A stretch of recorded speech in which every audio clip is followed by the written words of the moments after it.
Sa nakaraang kwento natin ay nagbaka sakali si Suyen na baka makapagbigay ng clue ang system, at sa pagpapatuloy ng kwento. Naisip niya, baka kailangan ng trigger o catalyst, kagaya sa mga video game. At habang iniisip pa niya ang mga sagot, bumalik ang isip niya sa misyon niyang pabagsakin si Bam Sangjang. Sa kabilang banda, tinanong ni Daehyun Kim kung nasaan si Mama. Sumagot si Kim Suyen na lumabas ito kasama ang mga kaibigan at siya raw ang naiwan sa bahay bilang tambay na nanunood ng TV. Sinite siya ng kapatid at sinabing nagsasabi lang naman siya ng totoo. Nagbiruan pa silang dalawa, nagsagutan tungkol sa kung sino ba talaga ang tambay at palamunin. Nag-init ang ulo ni Daehyun at ipinakita ang social media niya. Ayon sa kanya, niyaya siya ni Venus Kim para mag-collab. Hindi kilala ni Suyen si Venus Kim kaya ipinaliwanag ni Daehyun na isa itong 19 anyos na up-and-coming YouTuber na may higit 500,000 subscribers. Maraming talento, sikat, at mukhang napansin raw nito ang channel nila. Tinanong ni Daehyun kung gusto ni Suyen makikolab sa isang weekend livestream. Tumayo si Suyen nagkamot ng puwet at lumabas na lang ng kwarto. Sabi niya, bahala ito sa gusto niya. Hindi raw porke na-feature sila sa livestream ay magiging successful influencer na siya. Tinawanan siya ni Daehyun, sinabing kapag sumikat siya, hindi na niya kakausapin si Suyen. Sagot naman nito, sige, sikat ka, pero ibubunyag ko sa buong mundo kung anong klaseng tao ka talaga.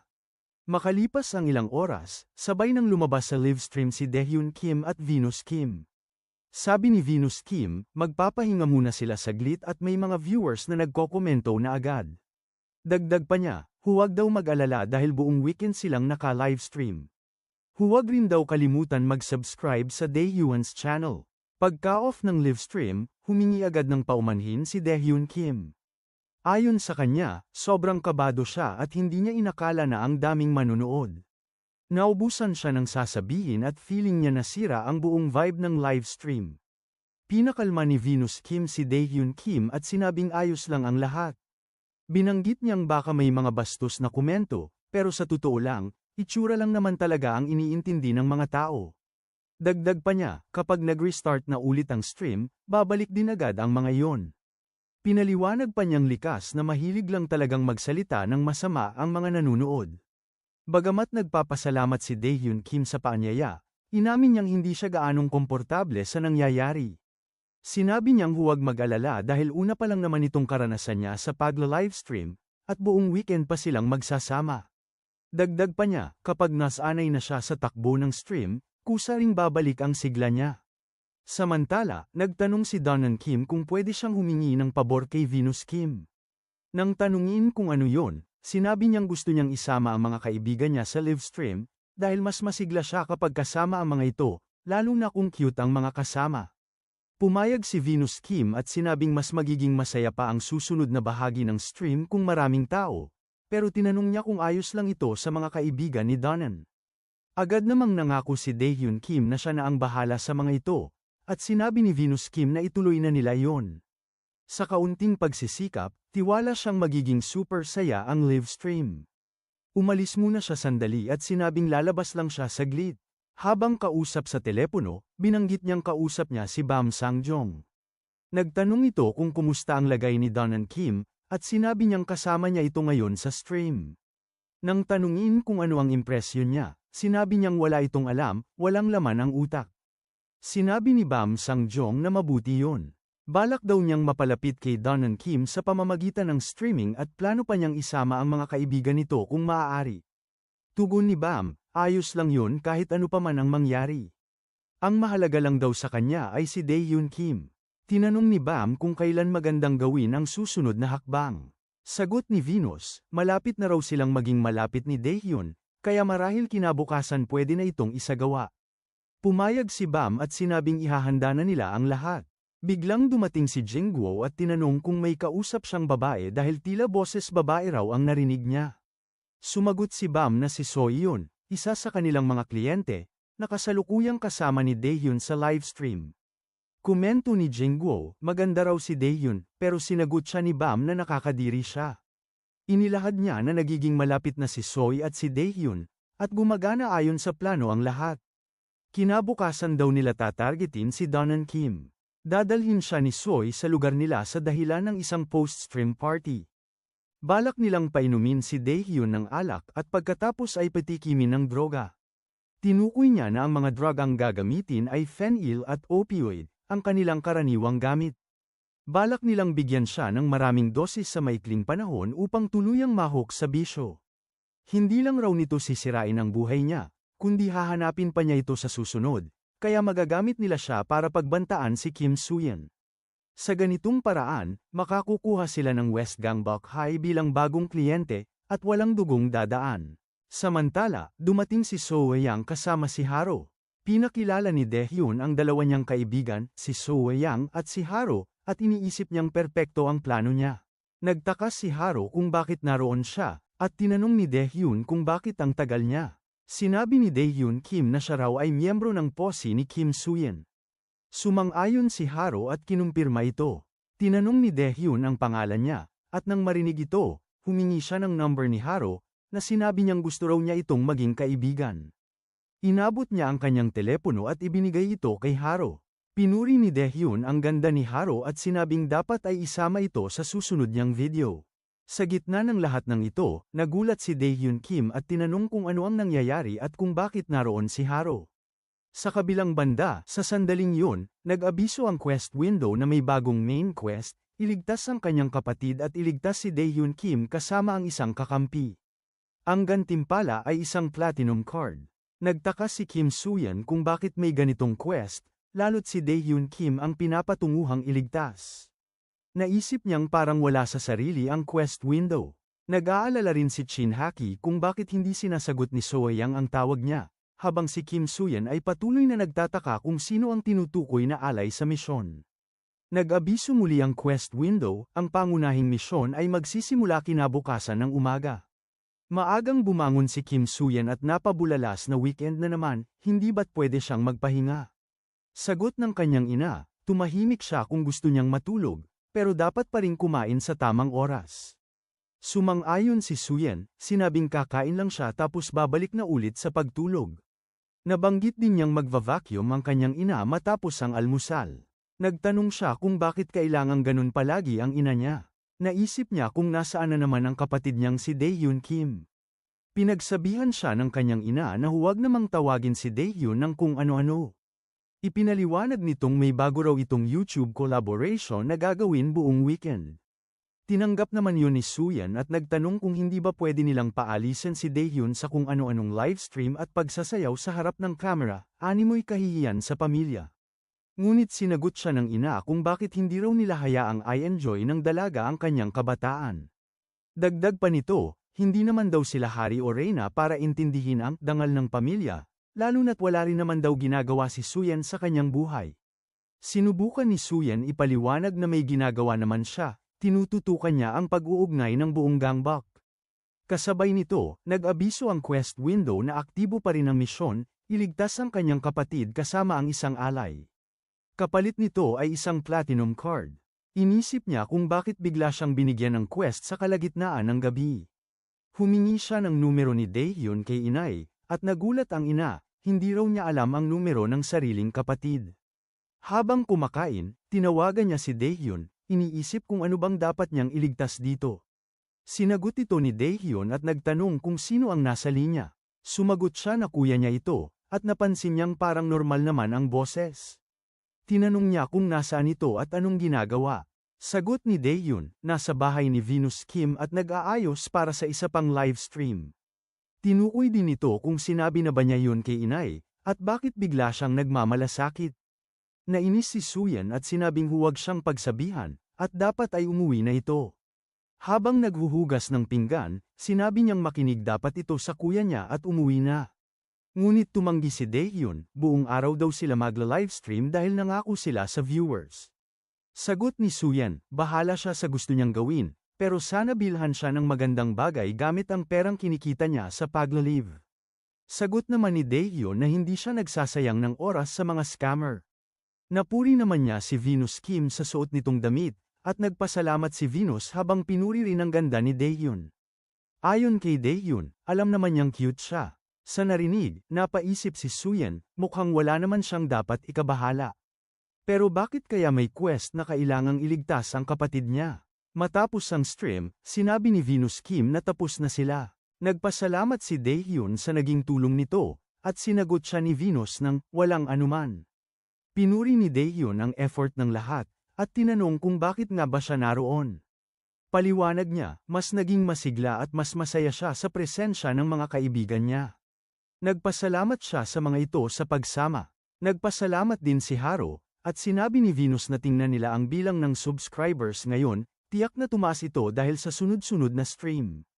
Tinignan ni Daehyun ang phone at kinumpirma ang pagtaas, sinabing ito ay dahil kay Venus. Tinanggi ni Venus ito at sinabing galing yun kay Daehyun. Nagtanong si Harris Yang kung bakit naroon siya, at sinabi ni Soe Yang kung ganun ba ay magiging celebrity na ba siya. Nagtanong si Venus kung anong balak ng tatlo ngayon na tapos na ang stream. Sinubukang buhatin ni Daehyun at Soe Yang si Haro, na nagsabing siguro uuwi na sila. Wala raw siyang pakialam kung ano pang gagawin ni Venus, at kung bakit siya tinatanong. Nagmungkahi si Venus na mag-celebrate muna. Pumayag si Daehyun Kim at nagtanong kung gusto ba nila ng after party. Nagtanong si Don Kim kung ano ba ang after party, at sinagot siya ni Venus na lahat naman daw sila ay nagpakasipag, kaya sayang lang kung basta uuwi na lang sila. Inanyayahan niya si Haro na sumama sa party ng mga kaibigan niya. Pilit mang magsalita si D. Kim, iginiit ni Venus na magiging sobrang saya yun. Samantala, nag-text si Suyen Kim kay Kuza at tinanong kung interesado ito sa Awakening. Pero sinagot siya ng tanong kung naeensayo ba niya ang mga kalamnan niya sa likod. Naisip ni Suyen na mukhang wala namang balak mag-awaken ang taong yun. Tinanong niya kung paano ba mag-awaken. Naisip din niyang baka pwede ulit siyang makakuha ng Fateful Meeting card, pero hindi niya alam kung paano makakuha pa ulit. May tumawag sa kanya mula sa hindi kilalang numero. Sinagot niya ito ng, "Hello." Ang nasa kabilang linya ay si Bam Sangjang. Naisip ni Suyen kung paano nakuha ng lalaking iyon ang numero niya. Pasiga niyang tinanong ito at sinabihang gago ito. Ayon kay Bam, nakuha niya yun sa Instagram. Tinanong ni Suyen kung ano ba talaga ang pakay nito at ano ang binabalak. Nagpasalamat si Bam sa welcome party na ipinadala ni Suyen. Galit na tinanong ni Suyen kung paano siya naglakas loob na dayin siya sa pagsasabing may gustong sumali sa gangbang. Inamin ni Bam na sinadya nga niya yun. Idinagdag pa niyang dapat nang sumuko si Suyen dahil mas matalino raw ang kanilang advisor kaysa sa kanya. Nagpatuloy si Bam at sinabing hindi raw siya nag-iisang anak, na ikinagulat ni Suyen. May kapatid raw siyang babae, isang live streamer. Napanood na ni Bam ang mga video nito at napansin niyang masipag ito. Pero halata raw na hindi sila magkalapit na magkapatid.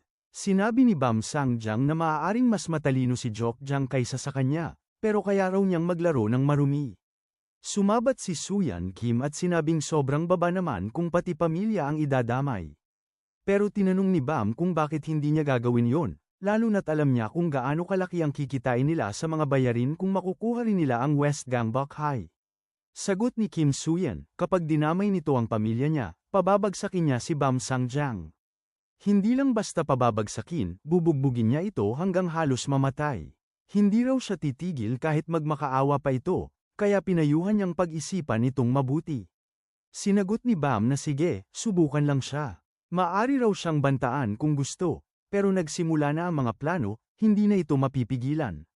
Samantala, sa after party, magkasamang umupo sina Daehyun at Soe Yang.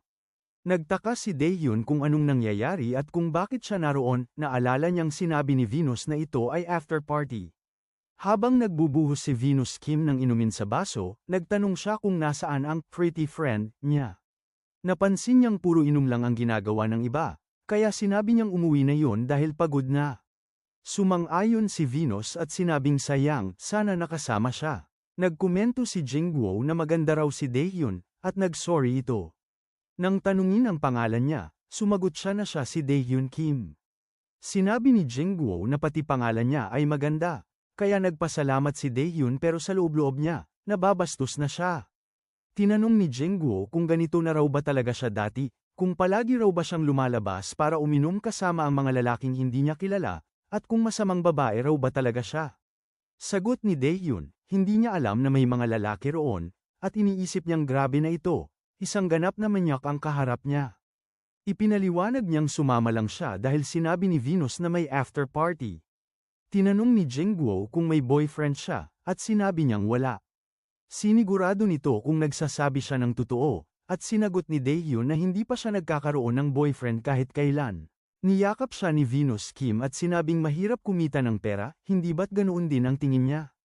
Sagot ni Daehyun, hindi niya alam ang tungkol sa pera, nagla-livestream lang siya dahil masaya. Nagtanong si Venus kung gusto niyang malaman kung magkano ang kinikita niya, at nang payagan siya ni Daehyun, sinabi niyang umaabot siya ng 8 milyon won kada buwan. Nagulat si Daehyun, ganun kalaki. Sabi ni Venus, noong una, hirap din siyang makakuha ng subscribers. Pero nang matutunan niya kung paano maging engaging sa livestream, biglang sumikat ang channel niya. Tinanong ni Venus kung interesado ba si Daehyun malaman ang sikreto. Sinabi nitong oo, gusto raw niyang kumita rin ng malaki. Dumating si Chang Jo-min dala ang isang bagay. Nang tanungin kung ano yon, sinabi niyang huwag mag-alala, hindi naman ito kainahinala. Isang klaseng, ibang bagay, daw ito, kapag nalanghap, mararamdaman nilang magaan at masaya ang pakiramdam. Hindi raw nila makikita ang ganitong bagay sa South Korea. Nag-alinlangan si Daehyun at nagtanong kung hindi ba ito kakaiba. Sagot ni Venus, ito ang sekreto niya. Mula noong gamitin niya ito, tumaas ang subscribers niya. Bamulong siya kay Daehyun na tuwang-tuwa ang viewers niya sa pagiging energetic niya sa mga stream. Nagtanong si Daehyun kung totoo yun. Sagot ni Venus, oo, at kung gusto rin niyang subukan. Nakakatulong daw ito sa focus kaya makakabuti rin para sa pag-aaral. Sa isang tabi, iniisip ni Chang Jo-min na magaling si Venus, di na niya mabilang kung ilang tao na ang napa-addict nito gamit ang ganitong paraan. Pero nag-aalangan pa rin si Daehyun, parang may mali. Ngunit inabot pa rin ni Venus ang isa sa kanila. Sa isip ni Chang Jo-min, iyon ay Fenton, ang pangunahing produkto nila.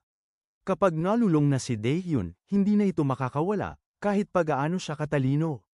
Lahat ay pwedeng malulong. Nang sabay na tinanggap ni Daehyun at Soa ang ipinain, naisip ni Chang Jo-min na oras na para gawing adik ang dalawa.